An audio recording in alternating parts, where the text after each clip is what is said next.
energetics. Under energetics, we have this little topic to talk about the classification of properties of matter. Under that, we clarify the matter into 4 different parts. Those are extensive, intensive, macroscopic and microscopic. Okay, let's talk about the very first one, that is the extensive properties. Extensive properties. As an example, I'm going to get this one of the beaker. Into that beaker, I'm pouring some water. Let's say I'm going to use another same size of 2 different beakers. And what I'm going to do now is I'm going to divide this water into these 2 beakers. This water I'm going to divide into these 2 beakers. Okay, what are the properties to change? Properties which are changing are called extensive properties. Properties which are not changing are called intensive properties. Okay, what are the properties to change? As an example, if we divide these into 2, volume is definitely changing. Let's say we had 500 cubic centimeter here, and if we divide that into 2, so each of these are having 250 cubic centimeters. Volume is changing, mass is changing. Those are the changing properties. What properties are not changing? Okay, so as an example, density not changing. Initial density of this solution is the same as, let's say, even if you divide water into 2 different containers, density is not changing. Likewise, it's very easy for you guys to go on to understand what is this extensive property and intensive properties. If you go with these 2, if you, by your mind, if you divide these into 2, if any property is changing, that is an extensive property. Properties which are not changing are called intensive properties. As an example, mass, volume, heat, entropy, enthalpy and length are extensive properties, properties which are changing. And these are the examples for intensive properties. Properties are which not changing, does not depend on the matter.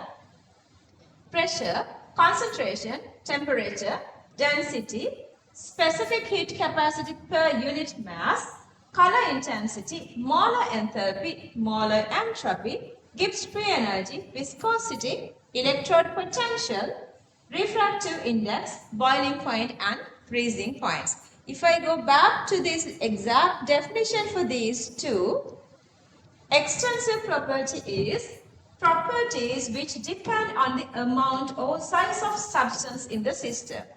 Properties which depend on the amount or size of substance in the system is the extensive property. And then the intensive properties which are independent of amount of size of substance in the system.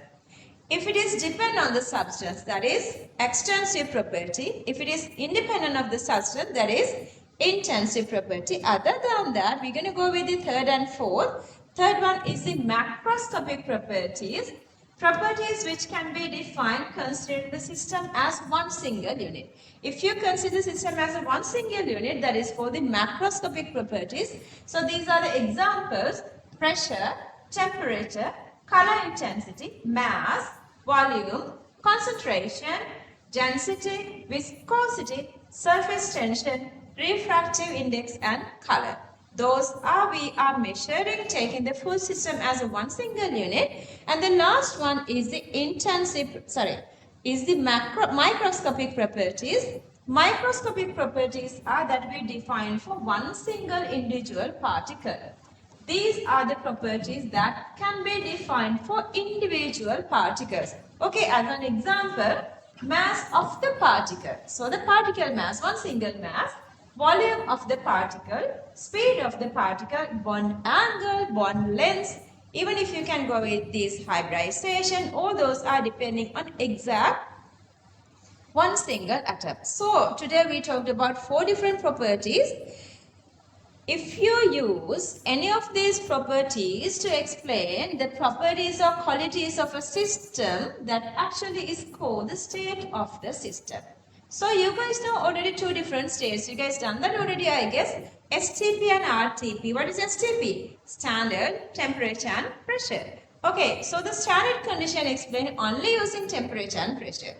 Room temperature and pressure RTP. Again, we use only temperature and pressure to explain the room condition. So if you use any of these properties to explain a system, we call them as state of the matter. Extensive, intensive, macroscopic, microscopic are 4 different properties, and under that we're going to talk about enthalpy and entropy, which we move on with the energetics.